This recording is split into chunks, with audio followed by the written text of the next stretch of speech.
We are back with another episode of the Dunces podcast. Yes, I know it's been a while. We have made videos, we just haven't uploaded them. We've been super busy, but who cares about any of that? Today is an emergency podcast. Shout out to No Dunks for giving me the idea.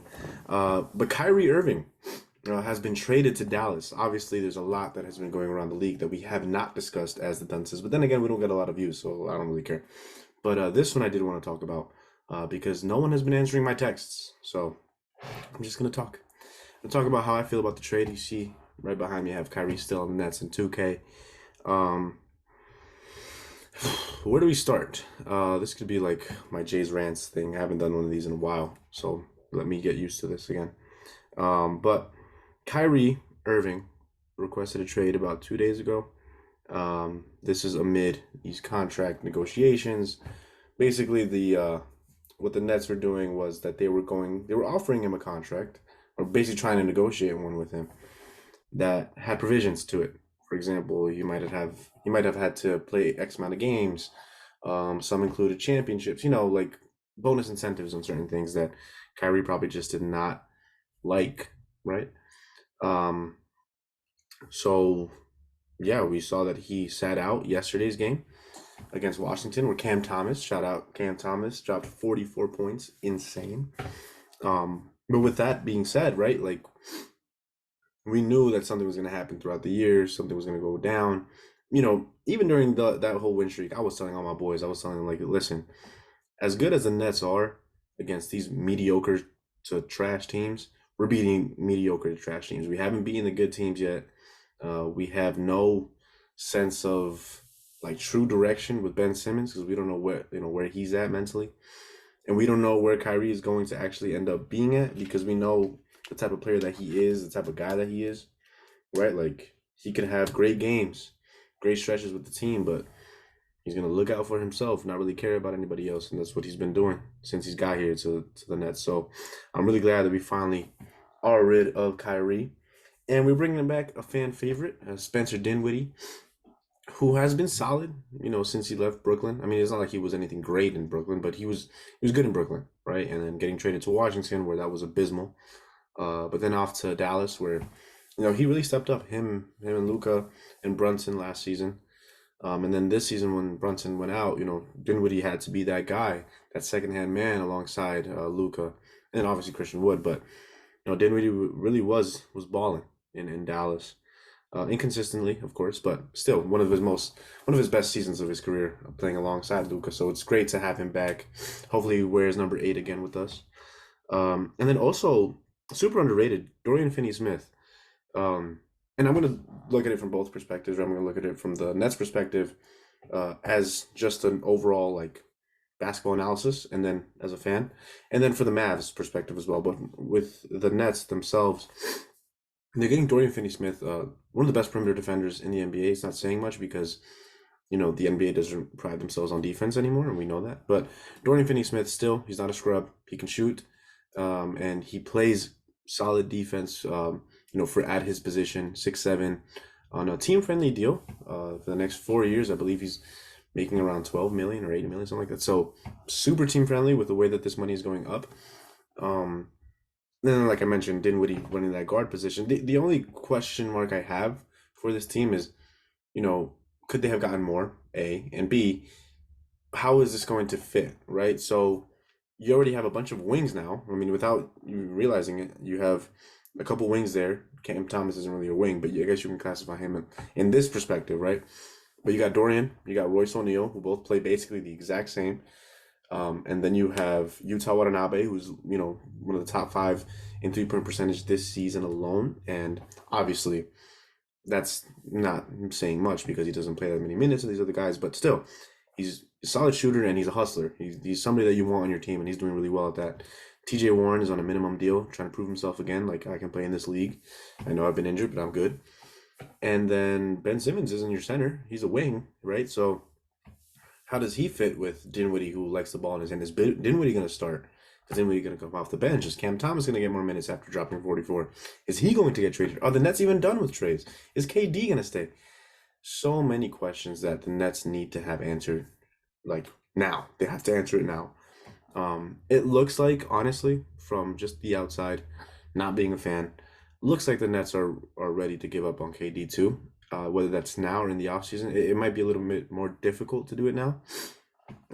Not only because of his injury, but just because you're not going to trade a superstar of KD's caliber for a bunch of scraps, right? I mean, I get it. We had to do that with Kyrie, but Kyrie's value has never been so low, right? And it's been low for a while, but at this point, it's just like just another locker room cancer. He's terrible. He's a terrible teammate. Well, I don't want to say terrible teammate because apparently everybody loves him, but he's a headache to organizations. So whether take that as you will. I don't even know what to say anymore about him. But also another thing with that deal, they get a first round pick back. Um, so let's look at it now from Dallas's perspective, which will tie into Brooklyn's perspective in this case, because this first round pick is 2029 unprotected. Okay, so obviously that is 6 years from now. There's some random sixth, seventh grader that will probably be really good. That will draft later on. KD will be long gone by then.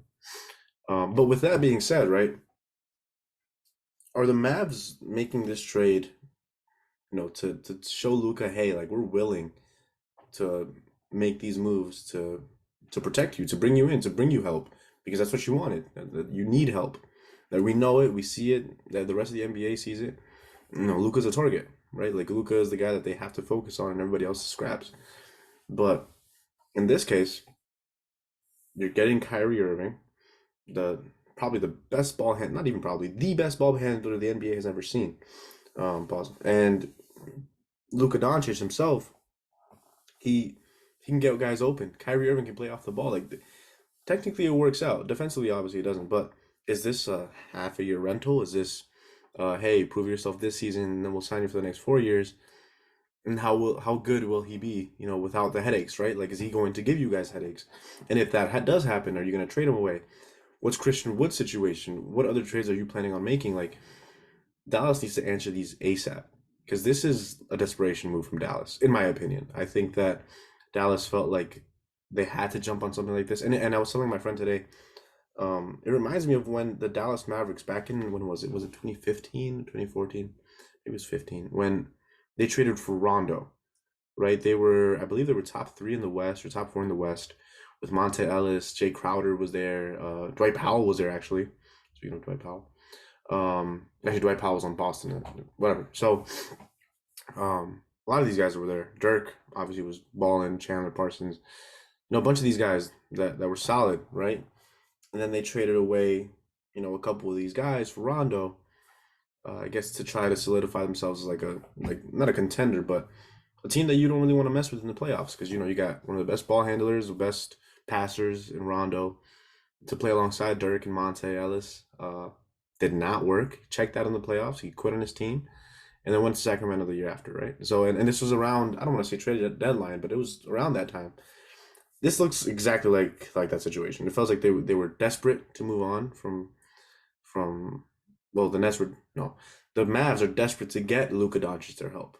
Same way that in Dirk's case, right? They wanted to get him help, regardless of what happened around them, right? So obviously that was a mistake, and it looks like this might be the same thing. Because whether we want to say it or not, whether we want to admit it or not, Kyrie Irving is going to the Lakers. Like it's a foregone conclusion. So is it a good trade for Dallas? Maybe not. I would say no.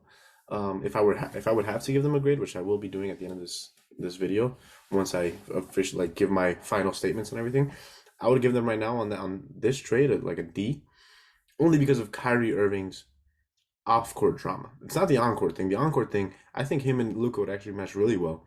Kyrie Irving can play off the ball. He had his best seasons playing off the ball with LeBron, right? And Luka is known as baby LeBron now. So yeah, it looks on paper like they can work. Defensively, they won't work. It's going to be one of the worst defensive teams. They traded away their defensive specialist in Dorian Finney-Smith for a guy that can't, doesn't really play that much defense. Don't get me wrong, he can, but it's not like he's a lockdown defender. He's a respectable defender, and I guess in today's NBA, that's all you can ask for from your guys, right? So with saying all that 2029 first round pick, it's unprotected. It could mean something, right? If Luka decides that he's frustrated with his team because Kyrie Irving leaves, Christian Wood leaves, and they don't make any of these other moves, this and that, blah blah blah. And they trade away. They have to restart everything. That 2029 pick can be something really good for Brooklyn. And remember, Brooklyn doesn't have their first round picks. They have pick swaps with Houston. So they can't afford to lose out on all of this, right? They can't afford to be out there and, hey, um, let's be mediocre, let's be solid, let's be no, like you guys have to like try. You can't be at the bottom of the Eastern Conference because if you are, all those picks go straight to Houston and you're just stuck in no man's land like you were just a couple years back before KD and Kyrie came, right? So in that perspective, Dallas looks like they made a desperation move, which, like I said, they've done it in the past with Rondo. I'm comparing it. You don't have to agree with me, but that's just my take on it. Um, but as basketball goes, though, I think it'll work out with Luca and Kyrie. Obviously, not defensively, like I mentioned, but offensively, they're going to be one of the a trio that is a force to reckon with in the West. And if you're any team in the West, you really don't want to face them. And then I'm seeing reports that they're not done. They're looking for other trades to potentially make. I mean, what other trades can you make? What guys on your team have value besides Luca, obviously, who's untouchable, and Kyrie? I mean, Christian Wood. Um, you should be starting him. You're not. Jason Kidd is doing a terrible job on that end. I'm not starting him, but why trade him? You brought him in, and he's been doing great. When he starts, he's great. When he's off the bench, he's great. Obviously, defensively, again, he's not good, but offensively, he's one of the best bigs. With his touches around the rim, with his shot, with even his playmaking ability. I don't want to say playmaking as in passing, but just overall dribbling with the ball. Like he's solid for a 6'10" guy. So I don't know what other moves they can make. I like who other players are looking at. Like maybe you were looking for Jay Crowder to be a defender, but Jay Crowder can't play defense all along, like all by himself, right? So are you looking to trade for Matisse Thybulle? And what's your starting lineup going to be now? Kyrie, Luca, Josh Green, Kleba, and Wood. If Wood right now is coming off the bench, so Powell, right? Like I don't know. I don't see where.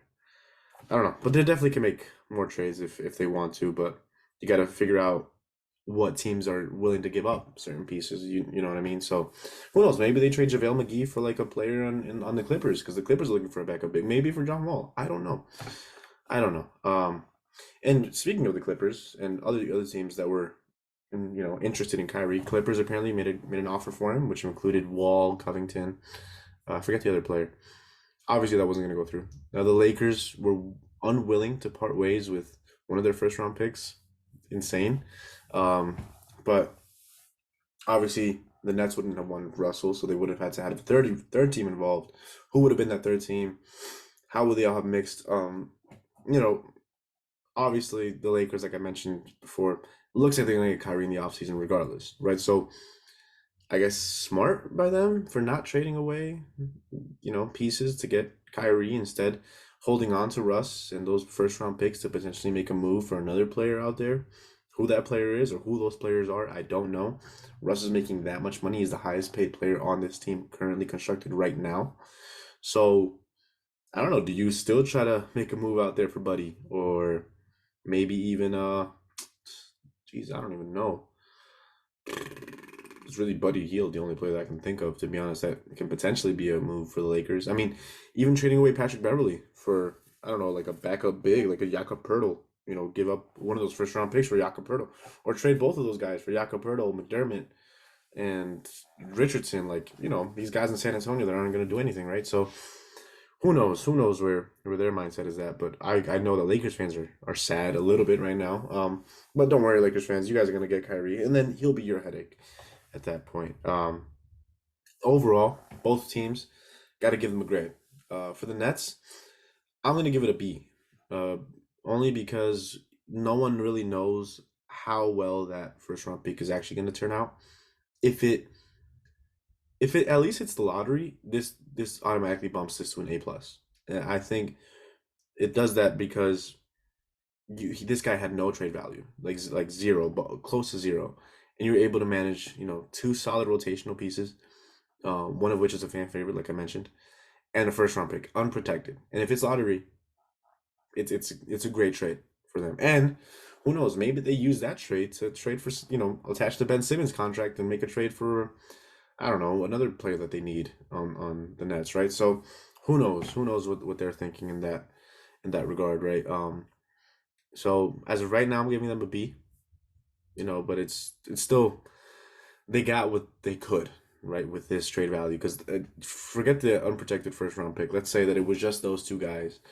I still probably would have given it a B because they're solid players and they're gonna actually play for the Nets and want to play for the Nets, I guess. Whereas Kyrie was just a massive headache to all fans, to everybody in the organization. So we got to keep that in mind as well. And as for the Mavs, like I mentioned, I give them a D, maybe D plus if you want. I don't know. Only because unless they make another move to find a defender, Matisse, I guess is the only player I can think of right now. If they can find another player like that, then yes, this maybe can be a little bit better. But this is a trade that you want to make in the offseason to like really sit down and figure out, okay, what other moves you can make. But you don't really have that much leeway. You don't have these players that are desirable to other NBA franchises. Like Tim Hardaway Jr. is one of the most inconsistent players in the NBA. He's making close to $20 million, right?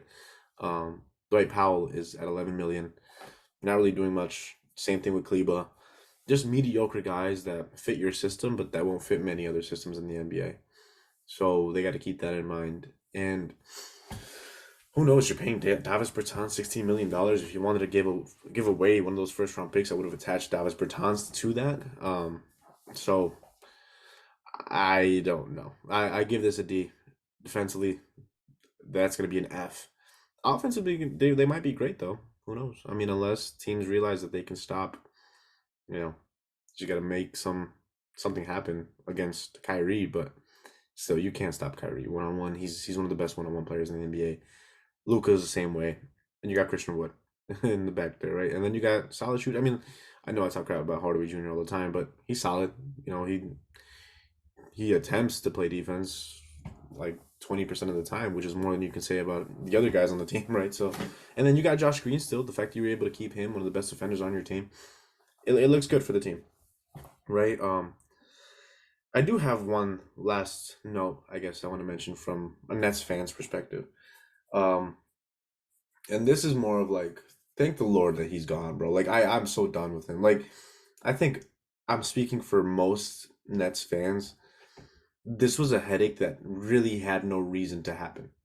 You know what I mean? Like we had a solid core, a solid team that okay, they weren't gonna win a championship, but they were fun to watch, right? And they could have built around those guys, I think, and really around D'Angelo Russell. And I know people might be like, oh my God, this kid is crazy. What is he talking about? He's stuck in 2016, whatever. I don't think people understand that D'Angelo Russell, or 2019, whatever it was there, but I don't think people understand that D'Angelo Russell was at his best with the Nets because the system that was in place was for a guard like of D'Angelo Russell's caliber, right? If they didn't want to keep Jared Allen or they wanted to make a splash for a big name, they could have done it because they had the assets to do it. They could have signed somebody in free agency, which they did with KD and Kyrie, and they had this core. They had it. But giving up D'Angelo Russell, I think, was a mistake. It was like the domino effect of everything. Now, obviously, you had to make it work for the money, trade him away for KD, understandable. But then it came to trading LeVert, Dinwiddie, and well, not Dinwiddie, Dinwiddie got hurt, but LeVert, not Carroll. What am I doing? Did LeVert, Allen, and Torian Prince for like a year of James Harden, not even a year and like 2 months, maybe it's something like that. Um, what are you doing, right? Like in the last year, literally in the last year, Harden asked for a trade. KD asked for a trade. Let's not forget that he did that over the summer. Um, and now Kyrie, right? So they messed up. The Nets have messed up. It's I don't want to say it's worse than the Paul Pierce Kevin Garnett trade, but it's definitely on par. And I think it just looks worse because of Kyrie himself. I think Kyrie makes it look worse than anybody, because him and Harden didn't mesh. Him and KD apparently are clashing. I don't know, man. I don't know. It's just it looks really bad on Kyrie. Because this is what the third team that he's done this to, right? Did it with Cleveland, did it with Boston, and now with us. Boston fans hate him.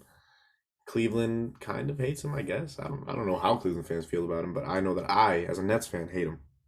As a just as a I don't want to say hate him because that's a rough word, but I just don't like all the headaches that he gave to us Nets fans and everybody in the organization. And again, I'm speaking for not only myself as a Nets fan, but all the other Nets fans out there. I think we could all agree, even if you're not a Nets fan, this is just outrageous with the stuff that he's done with within the Nets organization. So it really sucks that this is happening. But glad he's gone. But now the question is, what's next for Brooklyn? Right? Are the Nets going to look to trade KD? Maybe within the next 4 days, you see a random trade. Ben Simmons is out of there for OG Anunoby, and they include that first round pick. I don't know. I don't know. But the Nets definitely have some more moves to make. If KD is happy with this roster, which I don't think that he is, run it back. If not, Scotty Barnes, please, Masai Ujiri, make sure that you can, if you want to get KD, give up Scotty so we can do something here in Brooklyn because yeah, this experiment sucked.